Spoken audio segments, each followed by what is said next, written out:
belajar.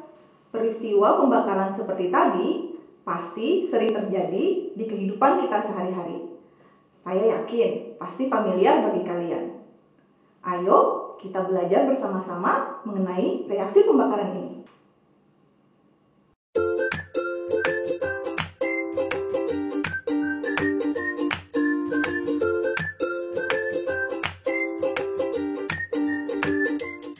Assalamualaikum warahmatullahi wabarakatuh. Salam sejahtera bagi kita semua. Kali ini bersama Ulun Aulia Inayati, kita akan belajar mengenai reaksi pembakaran. Reaksi pembakaran ada dua jenis.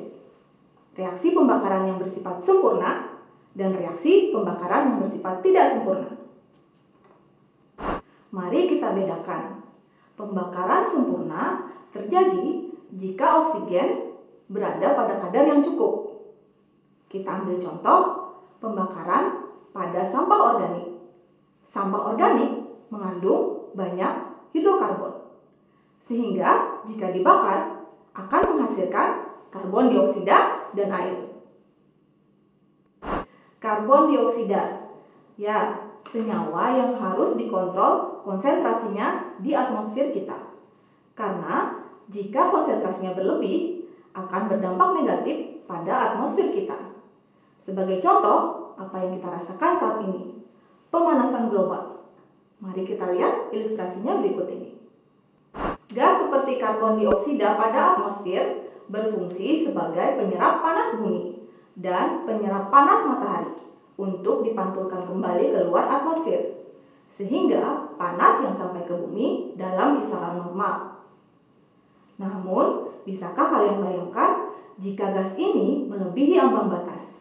Maka panas yang terserap semakin banyak dan akibatnya terperangkap di dalam bumi yang berakibat suhu bumi semakin panas. Mari kita lanjutkan ke jenis pembakaran kedua, yaitu pembakaran tidak sempurna. Jika pembakaran sempurna berlangsung karena kadar oksigen yang cukup, pembakaran tidak sempurna berlangsung ketika kadar oksigen kurang. Secara kimia, mari kita ambil contoh senyawa oktana yang merupakan kandungan utama bahan bakar minyak. Jika senyawa oktana ini dibakar, maka untuk melangsungkan pembakaran sempurna dibutuhkan 12,5 mol. Jika yang tersedia kurang dari 12,5 mol, maka yang terjadi adalah pembakaran tidak sempurna.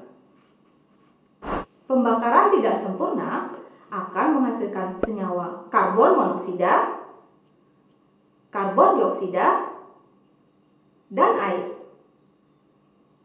Atau menghasilkan karbon monoksida, karbon dioksida, dan air.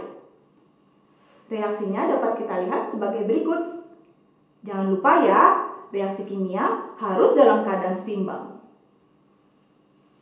Jika terjadi pembakaran tidak sempurna pada kendaraan kalian, akan sangat gampang dideteksi, yaitu dengan adanya asap hitam atau endapan hitam pada knalpot kalian. Pada pembakaran tidak sempurna, akan dihasilkan lebih banyak senyawa samping. Apalagi ditambah dengan adanya karbon dan karbon monoksida yang memiliki efek yang berbeda dengan karbon dioksida. Mari kita lihat ilustrasi berikut ini. Ketika ruangan tertutup, oksigen yang tersedia pastinya dalam jumlah yang terbatas. Hal ini memungkinkan terjadinya pembakaran tidak sempurna. Karbon monoksida pada strukturnya memiliki elektron bebas. Hal ini membuat karbon monoksida akan sangat reaktif atau bersifat radikal.